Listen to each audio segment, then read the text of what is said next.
This channel does not promote any violent, harmful, or illegal activities. All content provided by this channel is meant for an educational purpose only. বাহ, এবার হয়েছে স্বাদ। হ্যাঁ, অপূর্ব স্বাদ। MDH এর চাঙ্কি চাট মশলা, জীবনে আসল স্বাদ জাগলো। আসল মশলা yes MDH।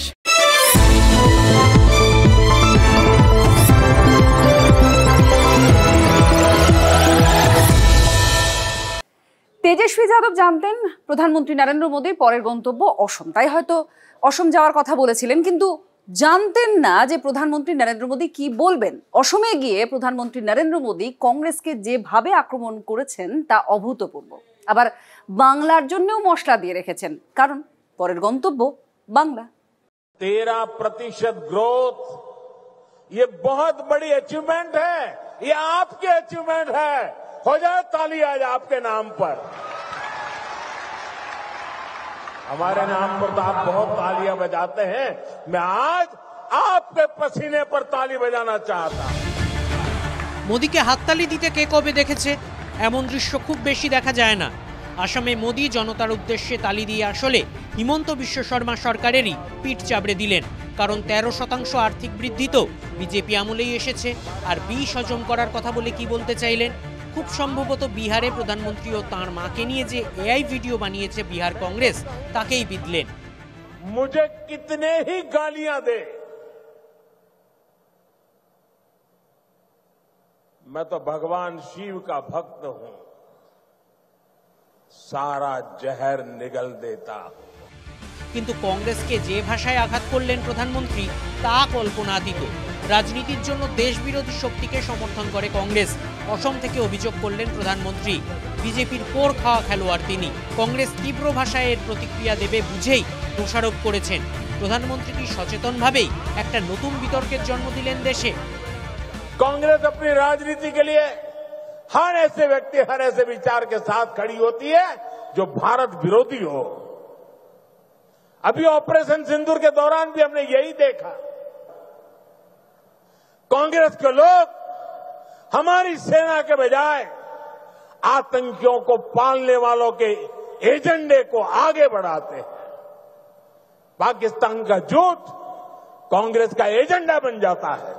कांग्रेस के लिए अपने वोट बैंक का हित ही सबसे बड़ा है। कांग्रेस देश हित की कभी परवाह नहीं करती। आज कांग्रेस देश विरोधियों की, घुसपैठियों की भी बहुत बड़ी रक्षक बन चुकी है।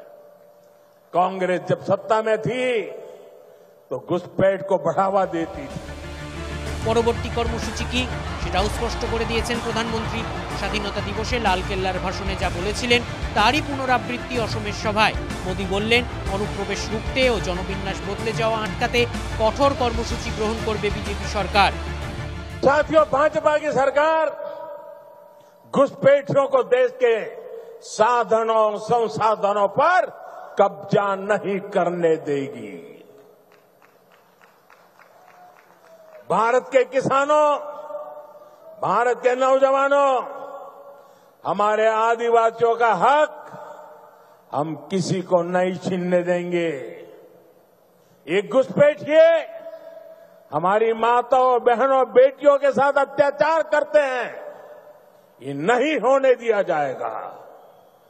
घुसपैठियों के माध्यम से बॉर्डर के इलाकों में डेमोग्राफी बदलने की साजिशें चल रही है। ये राष्ट्रीय सुरक्षा के लिए बहुत बड़ा खतरा है। इसलिए अब देश में एक डेमोग्राफी मिशन शुरू किया जा रहा है। অনুপ্রবেশকারীদের বাঁচানোর চেষ্টা করছেন রাজনৈতিক নেতারা। বিরোধীদের নাম না করলেও সরাসরি চ্যালেঞ্জ ছুড়ে দিয়েছেন প্রধানমন্ত্রী। और मैं उन राजनेताओं को भी कहना चाहता हूं, आप जो चुनौती लेकर के मैदान में आए ना, मैं सुना तान करके उस चुनौती को स्वीकार करता हूं। और लिख लो, मैं देखता हूं घुसपैठियों को बचाने में तुम कितनी ताकत लगाते हो और घुसपैठियों को हटाने में हम कैसे अपना जीवन लगा देते हैं। हो जाए मुकाबला। घुसपैठियों को बचाने के लिए निकले हुए लोगों को भुगतना पड़ेगा। मेरे शब्द सुन के रखो, ये देश उनको माफ नहीं करेगा। অসমের পর মোদির পরবর্তী গন্তব্য বাংলা ও বিহার। বিহারে এসআইআর হয়ে গিয়েছে, বাংলায় এসআইআর হবে। বিহারে দীপাবলির পরে ভোট, বাংলায় পরের বছরে ভোট। দুই রাজ্যের জন্য বিজেপির প্রচারের অভিমুখ কি অসম থেকেই স্থির করে দিলেন প্রধানমন্ত্রী? Bureau report, TV9 Bangla. Modi আসলেন, রাতে থাকবেন, বৈঠকও করবেন, কিন্তু জনসমক্ষে আসবেন না। না, এটা কোনো রাজনৈতিক নয়, কোনো প্রশাসনিক বৈঠক নয়, এটা একটা সামরিক কর্মসূচি। তার এই উপস্থিতি নিয়ে, মানে বাংলায় এই সময় দাঁড়িয়ে উপস্থিতি নিয়ে রাজনৈতিক তরজাতুঙ্গে।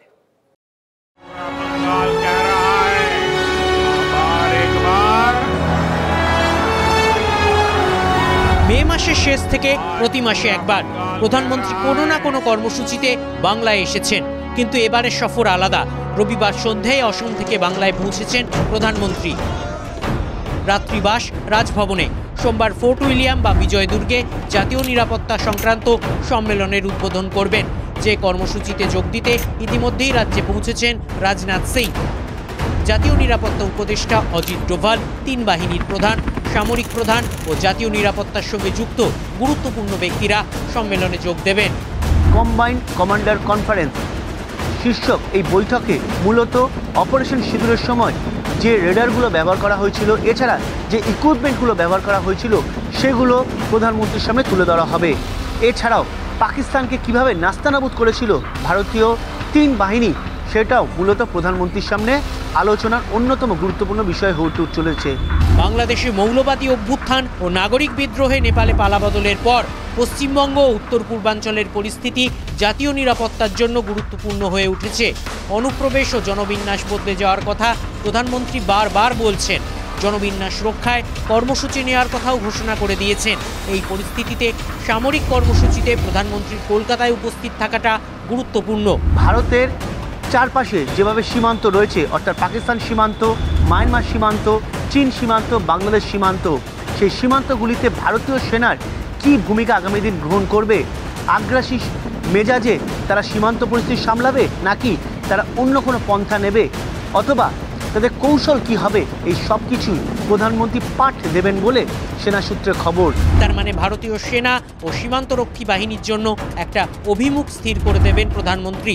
আর বাংলায় বিজেপি নেতাকর্মীরা কি প্রধানমন্ত্রীর কাছ থেকে দিক নির্দেশ পাবেন সেটা স্পষ্ট নয়, তবে মোদির উপস্থিতি রাজ্যে রাজনৈতিক তরজার জন্ম দিয়েছে। তার কারণ অতিথি আসবে, অতিথি যাবে। বাংলার মানুষের কাছে হৃদয়ে মমতা ব্যানার্জি ছিল, আছে, থাকবে। উনি যতই আসবেন এটা হয় না। অতিথি যখন তখন তার সেবা করুন, অতিথি যখন তখন তাকে বরণ করুন, অসভ্যতামি করবেন না, এটাই আবেদন। আর প্রধানমন্ত্রী আসছেন, প্রধানমন্ত্রী এলে কোনো লাভ হবে না এই জাতীয় কথা। প্রধানমন্ত্রী আসছেন একটা সেনাবাহিনীর অনুষ্ঠান, সেখানে রাজনৈতিক লাভ লোকসানের অঙ্ক আসছে কোথায়? সামরিক প্রতিরক্ষার যে অনুষ্ঠান বা কর্মসূচি, তা নিয়ে একটা কথাও বলবো না ডিফেন্স নিয়ে।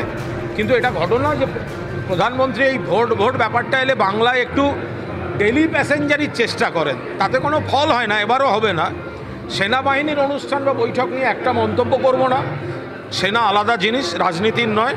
বাট যে কোনো ছুতোয় প্রধানমন্ত্রীর এই বাংলায় ডেলি প্যাসেঞ্জারির ভাবটা দেখানো, এটা ওনার মধ্যে একটা রাজনীতি গন্ধ আসে, আবার রেজাল্টের পর খুঁজে পাওয়া যায় না, এবারও পাওয়া যাবে না। দেশের নিরাপত্তা, দেশের সীমান্তবর্তী জেলাগুলোর সুরক্ষা, সেখানের অত্যন্ত দ্রুত পরিবর্তনশীল কিছু জেলার জনসন্তুলন, সব বিষয়ই প্রধানমন্ত্রীর নজরদারিতে আছে। উপমহাদেশ ও দক্ষিণ পূর্ব এশিয়ার ভারসাম্য নির্ভর করছে ভারতের পরবর্তী পদক্ষেপের ওপর। আর ভারতের পরবর্তী সামরিক পদক্ষেপ কি হবে তার সিদ্ধান্ত হবে কলকাতায়। তবে এই বৈঠকের দিকে গোটা বিশ্ব যে তাকিয়ে রয়েছে তা নিঃসন্দেহে বলা চলে। ক্যামেরায় গৌরবের সঙ্গে শান্ত ভট্টাচার্য, TV9 বাংলা, কলকাতা। পুজোর আগে শিক্ষকদের পরীক্ষা শেষ হয়ে গেল, তবে গোটা পুজো জুড়েই উদ্বেগটা চলবে। কারণ পুজোর পর রেজাল্ট বেরোবে, আর পুজোর পর জানা যাবে চাকরি থাকছে না যাচ্ছে। ইতিমধ্যে এসএসসি জানিয়ে দিয়েছে নভেম্বরের শুরুতেই ইন্টারভিউ প্রক্রিয়া শুরু হয়ে যাবে। শিক্ষক নিয়োগের জোড়া পরীক্ষাই শেষ, এক রবিবার হয়েছিল নবম দশমের নিয়োগের পরীক্ষা, আর এক রবিবার হয়ে গেল একাদশ দ্বাদশের নিয়োগ পরীক্ষা। ভালোই হয়েছে। আপনারা কি পুরনো শিক্ষক না নতুন ফ্রেশার্স? কতটা আশাবাদী? কিছু বলতে পারছি না এখন। 9 থেকে 11 টুয়েলভের কোশ্চেনটা একটু টাফ হয়েছিল, আশা করছি কাট অফ একটু নামবে। পরীক্ষা ভালো খারাপ সেটা তো একটা আপেক্ষিক ব্যাপার। পরীক্ষা দিয়েছি মানে ভরসা রাখতে হবে। আমাদের মনে সকলে যে যোগ্য যারা রয়েছে তাদের সকলের চাকরি সুরক্ষিত থাকবে তো, সকলে চাকরি পাবে তো। পরীক্ষায় বসলেন দুজন, চাকরিহারা শিক্ষক এবং টাটকা চাকরি প্রার্থী। ভালো পরীক্ষার কথা বললেও অনেকেই সংশয়, কারণ আগে তো কাট অফ পেতে হবে, তারপরে মিলবে ইন্টারভিউয়ের ডাক। রবিবারই স্কুল সার্ভিস কমিশন জানিয়ে দিল পুজোর পরই ফল বেরোবে, নভেম্বরেই শুরু ইন্টারভিউ। তো অনারেবল সুপ্রিম কোর্টের নির্দেশ অনুসারে একটা তো সময়সীমা আছে 21শে ডিসেম্বর, তার জন্য আমরা বলেছি যে নভেম্বর মাস থেকে ইন্টারভিউ শুরু এবং ইন্টারভিউ প্রক্রিয়া চালু থাকবে। এটা আমরা হলফনামা দিয়ে শীর্ষ আদালতে জানিয়েছি। সেন্ট্রাল স্কুল সার্ভিস কমিশন আবার তাদের ওয়েবসাইটে পার্সোনালি টেস্ট বা ইন্টারভিউয়ের জন্য ডাকা সমস্ত প্রার্থীদের বিস্তারিত তথ্য এবং একটা প্রাথমিক তালিকা তারা প্রস্তুত করে প্রকাশ করবে। 31শে ডিসেম্বরের মধ্যে নিয়োগ প্রক্রিয়া সম্পূর্ণ করতে বলেছিল সুপ্রিম কোর্ট, ফলে দ্রুত ধাপ পেরোতে চায় এসএসসি। ইতিমধ্যেই মামলার হুঁশিয়ারি দিয়েছেন বিরোধী দলনেতা শুভেন্দু অধিকারী। কয়েকজন চাকরিহারা শিক্ষকও মামলা করার হুঁশিয়ারি দিয়েছেন, যদিও শিক্ষামন্ত্রী আত্মবিশ্বাসী। আপনারা মামলা করুন, আমরা চাই। এবং আমি এও বলি যে এই পরীক্ষা এতটাই নির্ভুল হয়েছে, এটা আপনারা মনে রাখবেন, নিশ্চয়ই মামলা করবেন, কিন্তু মনে রাখবেন যারা পরীক্ষা দিলেন, যারা এই পরীক্ষার জন্য অনেকে তাকিয়ে আছেন, তারা আপনাদের রাজ্যের, আমার আপনার রাজ্যের, তারা বাসিন্দা, অধিবাসী এবং আমাদেরই ছেলেমেয়ে। রবিবার পরীক্ষা দিয়েছেন 2,29,497 জন, এর মধ্যে 13,517 জন ভিন রাজ্যের। এ রাজ্যে বাইরের রাজ্যের পরীক্ষার্থী নিয়ে রাজনৈতিক তরজা হয়েছে এদিনও। দেখা গেল উত্তরপ্রদেশ যোগী রাজ্য, ডবল ইঞ্জিন সরকার, বিজেপি সরকার, সেই সব রাজ্য থেকে কর্মপ্রার্থীরা পরীক্ষা দিতে আসছেন। তাদের রাজ্যের সিস্টেম, তাদের আস্থা নেই, বাংলাই তাদের কাছে আসার আলো। আমাদের রাজ্যের ছেলেমেয়েরাও ভিন রাজ্যে পরীক্ষা দিতে যাচ্ছেন, সেই সংখ্যাটা কত? একটা সময় পশ্চিমবঙ্গ মানুষকে রোজগার দিত, নতুন নতুন কর্মসংস্থানের পথ দেখাতো। একটা সময় ব্রিটিশ চলে যাবার পরে আমাদের বাণিজ্যের কন্ট্রিবিউশন ছিল 27%। পুজোর পর বিতর্কের নতুন মশলা পাওয়া যায় কিনা সেটাই এখন দেখার। Bureau report, TV9 Bangla. Gulshan কলোনিতে দুষ্কৃতী দৌরাত্ম্য, কিন্তু বারবার এই ঘটনার পর সেখানকার যে মূল অভিযুক্ত দুষ্কৃতীরা তারা পার পেয়ে যাচ্ছে কিভাবে? মিনি ফিরোজ এই নামটা এই মুহূর্তে সব থেকে বেশি শোনা যাচ্ছে সাম্প্রতিক ঘটনার পর।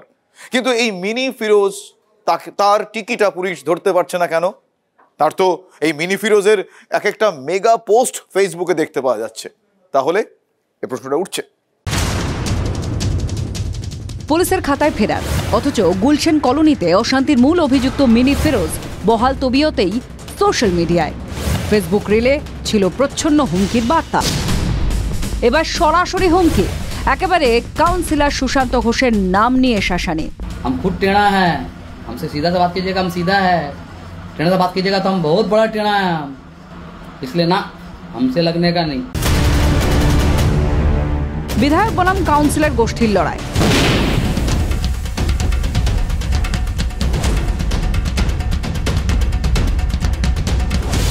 এলাকা দখলের লড়াই এখন বোমা বন্দুকে, যার আঁচ পোহাচ্ছে গুলশান কলোনি। বিধায়ক ঘনিষ্ঠ মিনি ফিরোজকে নাম না করে ক্রিমিনাল বলে নিশানা করেছিলেন কাউন্সিলর সুশান্ত ঘোষ। ক্রিমিনালদের গুলশানে কোনো ঠাঁই নেই। 4 বছর ধরে অনেক হুমকি আমি দেখেছি, অনেক হুমকি আমি শুনেছি। গুলশানে আর গুন্ডাগর্দি চলবে না। সমাজ বিরোধী হলে ভোটের সময় কেন সাহায্য নিলেন? এই প্রশ্ন তুলে এবার কাউন্সিলরকে সরাসরি হুমকি মিনি ফিরোজের। श्री सुशांत कुमार घोष जो मुझे एंटी सोशल बता रहे हैं, तो याद है कुछ इलेक्शन पीरियड में ये एंटी सोशल को लेके घूरते थे भाई। आप क्या बोले थे कि फिरोज हम लोग का जितना बहुत जरूरी है, नहीं तो अमुक लोग ना हमारे के खे फैलवे। कौन लोग? जब हम एंटी सोशल थे तो हमसे इलेक्शन पीरियड में हेल्प क्यों लिया गया? অনিয়মের গুলশান কলোনি, জলাশয় বুঝিয়ে শয়ে শয়ে অবৈধ নির্মাণ, কোটি কোটি টাকার অবৈধ কারবার, আর তা ঘিরেই বোমাগুলির লড়াই। দুষ্কৃতীদের দাপাদাপিতে উঠে আসছে মিনি ফিরোজের নাম। ফেসবুকে হুমকির ফুলঝুরি ছোটাচ্ছেন, অথচ কেন তার নাগাল পাচ্ছে না পুলিশ? গ্যাংস অফ ওয়াসিপুরের থেকেও কলকাতার অবস্থা ভয়াবহ। ওখানে দুপক্ষে দুটো গ্যাং আছে, এখানে এক পক্ষের খেলা চলছে। কেন পুলিশ ধরবে? পুলিশ কে? পুলিশই তৃণমূলী পুলিশ। সোশ্যাল মিডিয়া যে যেখানে আছে বসে একটা কোনো আপলোড করে দিয়ে সে সরে গেল, বা একটা রেকর্ডিং করে আমি ওকে বললাম যে একটু বাদে এটাকে আপলোড করে দিবি, বা কেউ একটা লাইভ করে দিয়ে সেই স্পট থেকে বেরিয়ে গেল, তো তাকে ট্র্যাক করে ধরতে ধরতে পালাতে পারে, কিন্তু পুলিশ ধরে নেবে তারা। বারবার শিরোনামে গুলশান কলোনি, রাজনীতির তরজাও চলছে। মিনি ফিরোজকে নিয়ে প্রশ্নবিদ্ধ হতে হচ্ছে প্রশাসনকে। দুই শিবিরের দ্বন্দ্বে অস্বস্তি বেড়েই চলেছে শাসক শিবিরে। সায়ন্ত ভট্টাচার্যের report, TV9 Bangla. Gulshan colony magic জানে, আর এখানে ম্যাজিশিয়ানের কোনো অন্ত নেই। সুকুমার রায় লিখেছিলেন না, ছিল রুমাল হয়ে গেল বেড়াল। তিনি যদি গুলশান কলোনি দেখতেন তাহলে কি লিখতেন কে জানে। বরং আপনাদের আমরা একটু গুলশান কলোনির ম্যাজিক দেখায়, কি ছিল আর কি হলো দেখুন।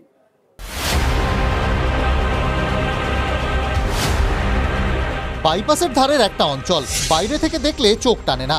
আসলে গুলশান কলোনিকে টাকা টানে, কোটি কোটি টাকা, সবটাই অবৈধ কারবারের। সরকারি সূত্র থেকে যে তথ্য সামনে আসছে সেটা চমকে দেওয়ার জন্য যথেষ্ট।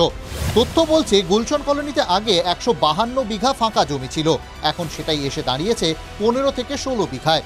বছর 15 আগে গুলশানে জলাজমি ছিল 18টি, এখন সেটি 2টিতে এসে ঠেকেছে। যে দুটি জলাজমি বেঁচে আছে তার একটির আয়তন 120 বিঘা, যার মধ্যে 18 বিঘা দখল হয়ে গেছে। আরেকটির আয়তন 60 বিঘা, তারও 22 বিঘা দখল হয়ে গেছে। গুলশান কলোনিতে আছে 679টি বিল্ডিং, যার 85%ই বেআইনি। গুলশান কলোনিতে বাস করেন 1,95,000 মানুষ, কিন্তু ভোটার তালিকায় নাম আছে মাত্র 3,500-এর। রাজ্যে ভোটের মরশুম শুরু হয়ে গেছে, SIR হব করছে। এই অবস্থায় বিরোধীরা সুর চড়াচ্ছে গুলশান কলোনির জনসংখ্যা নিয়ে। প্রায় 3,000 ভোটার, জনসংখ্যা হচ্ছে প্রায় 2 লাখ। মানে কি ভয়ঙ্কর বোমের উপরে আমরা বসে আছি, বুঝতে পারছেন? এবং পশ্চিমবঙ্গ সরকার এই বোমকে, জনবিস্ফোরণের বোমকে সযত্নে লালন এবং পালন করছে। কয়েক লক্ষ লোক আছে ওখানে, তাদের কাছে কোনো সিটিজেনশিপের কার্ডও নেই, ভোটারও হয়নি, কিন্তু তাদেরকে ভোটার তৈরি করে ধীরে ধীরে ওখানকার কাউন্সিলর জেতানো হবে, ওখানে অ্যাসেম্বলি জেতানো হবে, পার্লামেন্ট জেতানো হবে পার্মানেন্টলি। আর নেতার আশীর্বাদ এসব হচ্ছে। কে করছে কি করছে লোকে সবাই জানে। যদিও এই দাবি মানতে নারাজ 108 নম্বর ওয়ার্ডের কাউন্সিলর সুশান্ত ঘোষ। গুলশানের সম্বন্ধে যে বদনাম বিজেপি বাজারে ছড়িয়ে বেড়াচ্ছে, যে গুলশান নাকি পাকিস্তানিদের ভরে গেছে, রোহিঙ্গাতে ভরে গেছে, এই ধারণা যে ভ্রান্ত সেটা আমি প্রমাণ করে দেবো। কারণ গুলশানের প্রকৃত ভারতবর্ষের মানুষটাই বাস করে, যারা ভারতবর্ষে জন্মেছেন সেই মানুষটাই গুলশানে বাস করেন। এখানে রোহিঙ্গা, এখানে বাংলাদেশের কোনো অস্তিত্ব নেই। বিরোধীদের দাবি নয় কাউন্সিলর উড়িয়ে দিচ্ছেন, কিন্তু গুলশান নিয়ে শাসক দলের অন্দরেই যে কাঁটা ফুটছে। বিঘের পর বিঘে ফাঁকা জমি কোথায় গেল? শয়ে শয়ে অবৈধ নির্মাণ কিভাবে হলো? বোমাগুলি সাম্রাজ্য গড়ে উঠল কেন? উত্তর একটাই, এলাকা দখলের লড়াই, আর সেটাও শাসকের অন্দরেই। এই বিবাদ আগামী বিধানসভা নির্বাচনের আগে রক্তারক্তি বা খুনোখুনিতে পৌঁছে যাবে বলেই আশঙ্কিত সাধারণ মানুষ। ক্যামেরায় অভিজিৎ দাসের সঙ্গে সায়ন্ত ভট্টাচার্য, TV9 বাংলা, গুলশান কলোনি, কসবা। মাদকের রমরমা কারবার, সাপ্লাই চেনের মাধ্যমে কলকাতা সহ আশেপাশের বিভিন্ন জায়গায় মাদক পৌঁছে যেত। কেন্দ্রীয় সংস্থা ইতিমধ্যে তদন্ত শুরু করে দিয়েছে। আর তদন্তে না একাধিক শোরগোল ফেলা তথ্য উঠে আসছে। জানা যাচ্ছে কলকাতাকে রীতিমতো ট্রানজিট রুট হিসেবে ব্যবহার করে আশেপাশের জায়গায় থাইল্যান্ডের মাদক পৌঁছে যেত এবং গোটা একটা মাদক কারবারের ছক কষে ফেলা হয়েছিল। শনিবার কলকাতার নানা প্রান্তে তল্লাশি চালায় ডিরেক্টরেট অফ রেভিনিউ ইন্টেলিজেন্সের গোয়েন্দারা। উদ্ধার হয় 26 কোটি টাকার মাদক, 32 কেজির বেশি গাঁজা, 385 গ্রাম কোকেনের সঙ্গে মেলে 22 কেজি হাইড্রোপনিক উইড।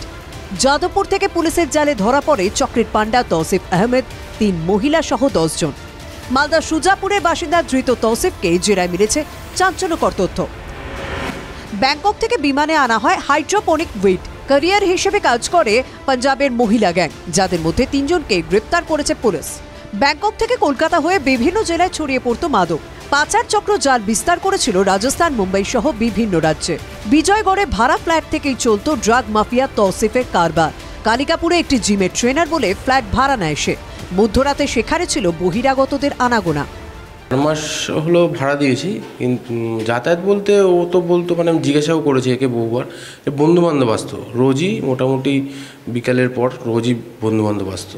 রাস্তায় মূলত মাঝে মধ্যেই বাইক রাখা থাকতো, কিন্তু যারা আসতো তারা দীর্ঘ সময় থাকতো না। আচ্ছা, যারা আসতো তারা কি অনেকক্ষণ ওয়েট করতো না? রাত্রির বেলা আসতো, তো রাত্রির আসতো, আমরা তো তখন ঘুমাচ্ছি। রাত্রি 1:30, 2টো, 2:30 এরকম সারা রাত্রি চলতো এরকম। এদের নিয়ে গেছে এবং জিনিস নিয়ে গেছে মধ্যে একটা বড় এরকম একটা ট্রাঙ্কের মতো ছিল। তারপরে ধরুন এলইডি বক্সের যেরকম টিভি থাকে সেরকম একটা ব্যাগ ছিল, 2টো বড় ট্রলি ছিল। তৌসিফের 4 সঙ্গীকেও গ্রেপ্তার করেছে ডিআরআই। ঢিলছোড়া দূরত্বে আরও একটি ভাড়ার ফ্ল্যাটে থাকতো তারা। সেখান থেকেও উদ্ধার হয়েছে মাদক ও টাকা। ওই তৌসিফ, ওই ফিকি, ও এসে বলেছিল যে আমি নিচ্ছি, আমার কাছে ওরা কাজ করে, 3 জন ওরা থাকবে। ওরা জিম, আমার জিম আছে যোধপুর পার্কে, ওখানে ওরা ট্রেনার, তা ওরা 3 জন থাকবে। আমি সব কিছু দেখাশোনা করবো, মানে ভাড়া দেওয়া টাওয়া ওগুলো আমি সব কিছু করবো। কীরকম সিস্টেম ছিল, কিন্তু অনেক লোকের আসা যাসা ছিল ওখানে। মাদক দুনিয়ায় হাইড্রোপনিক উইড পরিচিত গরিবের কোকেন হিসেবে। বিশ্বজুড়ে থাইল্যান্ডের এই মাদকের চাহিদা ঊর্ধ্বমুখী। নেশার বাজারে থাইল্যান্ডে গাঁজার নাম ড্রো। কোকেনের 10 ভাগের 1 ভাগ দাম ড্রোর। ব্যাংকক থেকে ভারতে আসে থাইল্যান্ডের এই মাদক। কলকাতা থেকে উদ্ধার হয়েছে 3 ধরনের ড্রো। সাধারণ গাঁজার সঙ্গে হাইড্রোপনিক উইডের নেশার ক্ষমতা অনেকটা বেশি। ফলে রেপ পার্টি থেকে বিভিন্ন জায়গায় বাড়ছে হাইড্রোপনিক উইডের চাহিদা। গত 15 দিনে মুম্বাই, হায়দ্রাবাদ, ভুবনেশ্বর এয়ারপোর্টে পর ধরা পড়ে হাইড্রোপনিক উইড। তারপরে কলকাতাকে ট্রানজিট রুট হিসেবে ব্যবহারের চেষ্টা তৌসিফ তার চক্রে। মাদক যথেষ্ট দামি আর অনেকটাই রেয়ার, সুতরাং সেই জায়গাকে কাজে লাগিয়ে সেই কলকাতার একেবারে যারা ধনী ব্যক্তি তাদের এই মাদক দেওয়া হতো।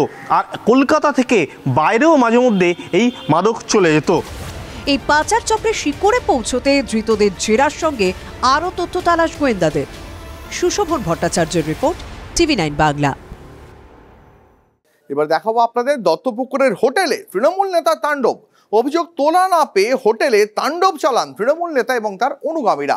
অভিযোগ, ওই দোকানে শুধু তাণ্ডবই চালানো হয়নি, দোকানের ক্যাশ বাক্স ভেঙে 1,78,000 টাকা নগদ লুটপাট করা হয়েছে। এই গোটা লুটপাট তাণ্ডবের ছবি সিসি ক্যামেরা বন্দী হয়েছে। যদিও সব অভিযোগ অস্বীকার করেছেন অভিযুক্ত নেতা। তার দাবি, ওই হোটেলে দেহ ব্যবসা চলতো, তাই এলাকার মানুষই স্বতঃস্ফূর্তভাবে ওই দোকানে অভিযান চালিয়েছেন। সিসিটিভি ক্যামেরাবন্দি ভাঙচুরের ছবি। তাণ্ডব চালাচ্ছে শাসক নেতার অনুগামীরা। অভিযোগ, তোলা চেয়ে না পাওয়াতেই ভাঙচুর চালানো হয় এই হোটেলে। হোটেলটি দত্তপুকুর 2 নম্বর গ্রাম পঞ্চায়েতের অন্তর্গত চালতাবেরিয়ায়। ভাঙচুরের অভিযোগ করছেন হোটেল মালিক সৌমেন দাস। তার অভিযোগ, গ্রাম পঞ্চায়েত থেকে ট্রেড লাইসেন্স করিয়েই তিনি হোটেল রেস্তোরাঁর ব্যবসা চালু করেছিলেন। সেখানে তৃণমূল উপপ্রধান মান্তু সাহা ও তার অনুগামীরা গিয়ে ভাঙচুর চালায় বলে অভিযোগ। কতজন এসেছিল? এই 5-6 জন। কি বলছিল এদের তো আমি বলতে পারবো না, আমি নাই এখানে, আমি বলবো তখন ছিলেন না। না পরে কি শুনলেন? শুনলাম যে এরকম ভাঙচুর হয়েছে। এই কোথায় কোথায় ভাঙচুর করেছে? ওই বিল্ডিং এ, ওই দরজাটা ভাঙচুর করেছে। দরজা ভাঙ। অভিযুক্ত তৃণমূল নেতা অবশ্য তোলা চাওয়ার বিষয়টি অস্বীকার করেছেন। উল্টে তার অভিযোগ, হোটেল ব্যবসার আড়ালে মধুচক্র চালানো হচ্ছিল। গ্রামবাসীরাই তাই ভাঙচুর করেছে। মান্তু সাহার দাবিকে সমর্থন করেছেন এলাকার তৃণমূল বিধায়কও। এই হোটেলে দেহ ব্যবসা চলতো, যেটা কিনা অসামাজিক। আর দত্তপুর 2 নম্বর গ্রাম পঞ্চায়েতের সমস্ত মানুষই দত্তপুর 2 নম্বর গ্রাম পঞ্চায়েতের লোক। অতএব আমার অনুগামীগুলো কথা নয়, সমস্ত গ্রামের লোকেরাই আমাদের লোক এবং গ্রামের মানুষ ওর প্রতিবাদ করেছে, এটাই সত্য। আমি যা খবর শুনেছি, আমি জানি না, ওখানে মহিলা সংক্রান্ত কুকীর্তি হতো, সেই সময় বন্ধ করে দিয়েছিল। আবার শুরু হয়েছে, সেই আশঙ্কা আবারও মানুষ বন্ধ করে দিয়েছে। এখানে দলের কোনো সম্পর্ক নেই। অভিযুক্ত শাসক নেতা। এফআইআর নিয়ে গড়িমসির অভিযোগ উঠেছে পুলিশের বিরুদ্ধেও। হোটেল মালিক সৌমেন দাসের অভিযোগ, দত্তপুকুর থানা অভিযোগ না নেওয়ায় বারাসাত জেলা পুলিশ সুপারের কাছে তিনি অভিযোগ জানান। এরপরে পুলিশ সুপারের দপ্তর থেকে বিষয়টি নিয়ে দত্তপুকুর থানাকে তদন্ত করে দেখার নির্দেশ দেওয়া হয়েছে। Bureau report, TV9 Bangla. এবার আপনাদের তপসিয়ার ছবিটা দেখাবো। হ্যাঁ, তপসিয়াতে রাজ্য সরকার পুজোর যে অনুদান সেটা প্রত্যেক বছরই বাড়ায়, এবছরও বাড়িয়েছে আপনারা জানেন, কিন্তু চাঁদার জুলুম কিন্তু কমছে না। তপসিয়ায় এই চাঁদার জুলুমবাজদের হাতে এক ব্যবসায়ীকে মার খেতে হলো, রীতিমতো দাদাগিরি। যারা মারলেন তারাও তৃণমূল কংগ্রেস কর্মী সমর্থক, আর যে ব্যবসায়ী মার খেলেন তিনিও তৃণমূল কংগ্রেসের একজন কর্মী সমর্থক।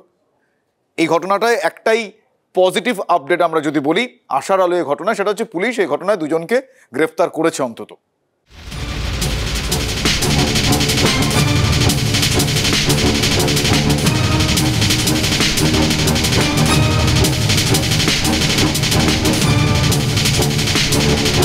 নব্বই, 95, 1, ওকে 1,10,000। খুশি তো? কিন্তু দামোদর শেঠরা কি এত অল্পেতে খুশি হয়? তাই বুঝি চাঁদার জন্য এভাবেই গায়ে হাত তুলতে হয়, যেমনটা ঘটলো খাস কলকাতায় তপসিয়ায়। আমার ভাই বাঁচাতে এসে আক্রান্ত হয়েছে, আমার বাবা বাঁচাতে এসে আক্রান্ত হয়েছে, আমার বউ যিনি টিচার উনি মার খেয়েছেন। পুজোর প্যান্ডেল বাঁধা শুরু হতে না হতেই চাঁদাবাজদের ইকোসিস্টেম সজাগ। ইচ্ছে মতন চাঁদা হেঁকে দিলেই হলো, যেমন বলা তেমন না করলেই এই হাল। যে পুজো কমিটি আপনার থেকে চাঁদা চেয়েছিল তারা কি সরকারি অনুদান পায়? হ্যাঁ পায়, সরকারি অনুদান পায়, যবে থেকে দিদি শুরু করেছে তবে থেকেই পায়। পাড়ার রাস্তায় পাড়ার লোককেই মার, হিড়হিড় করে টানতে টানতে কিল চর লাঠি ঘুষি। মারের চোটে ব্যবসায়ী মাটিতে পড়ে যাচ্ছেন, অনুনয় বিনয় করছেন স্ত্রী, তাও থামছে না পাড়ার দাদারা।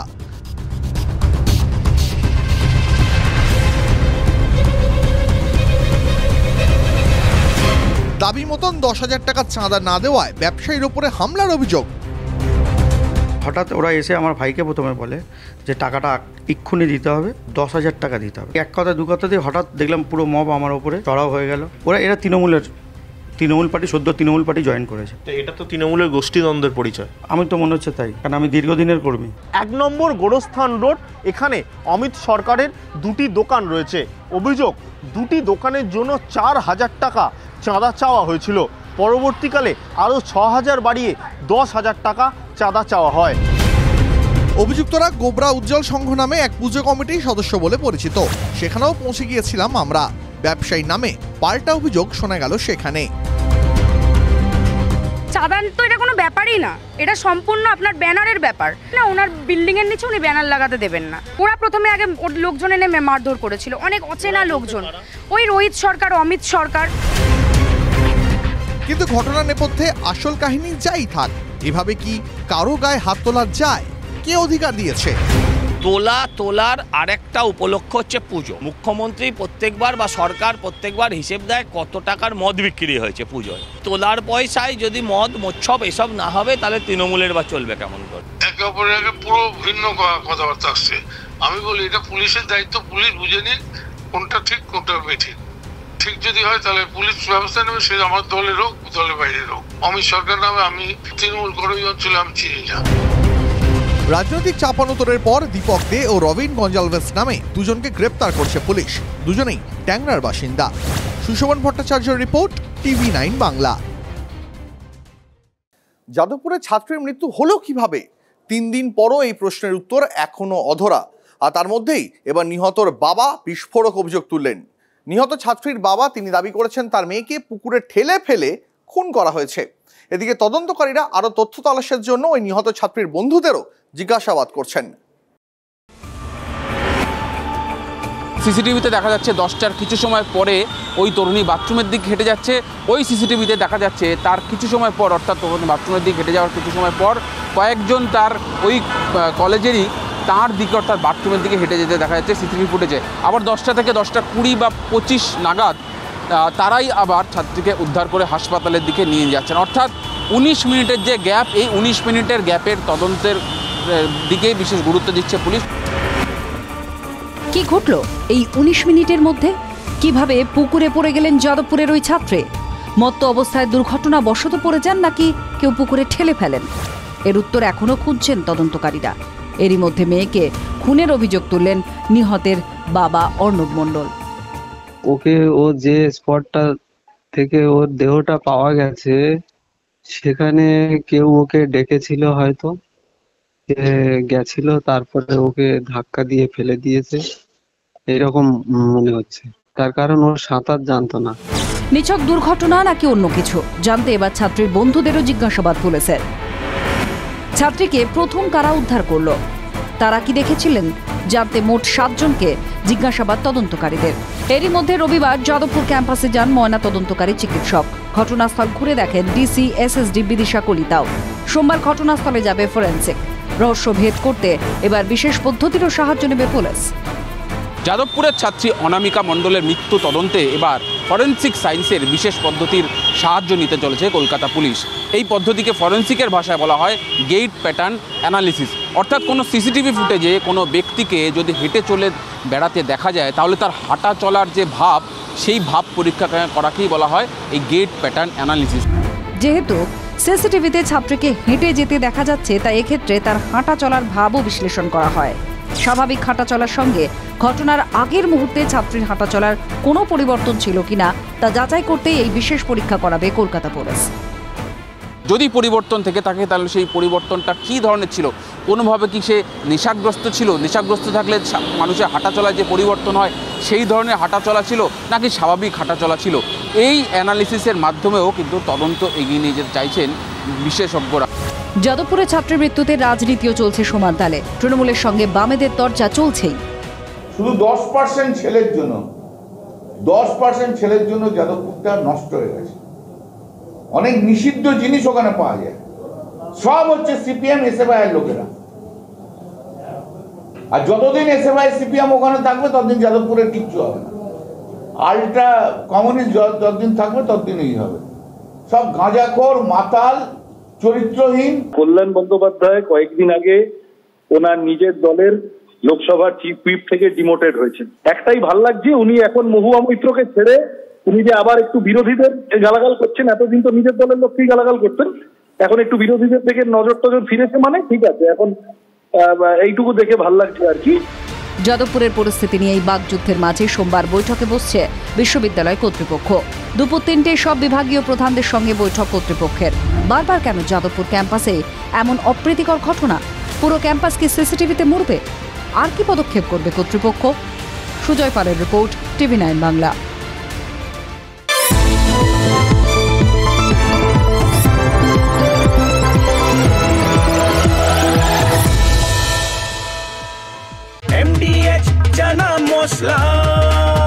এখন ছোলা হোক বা বরবটি দানা, সাদা চানা হোক বা কালো, সব রান্নাই হবে অসাধারণ।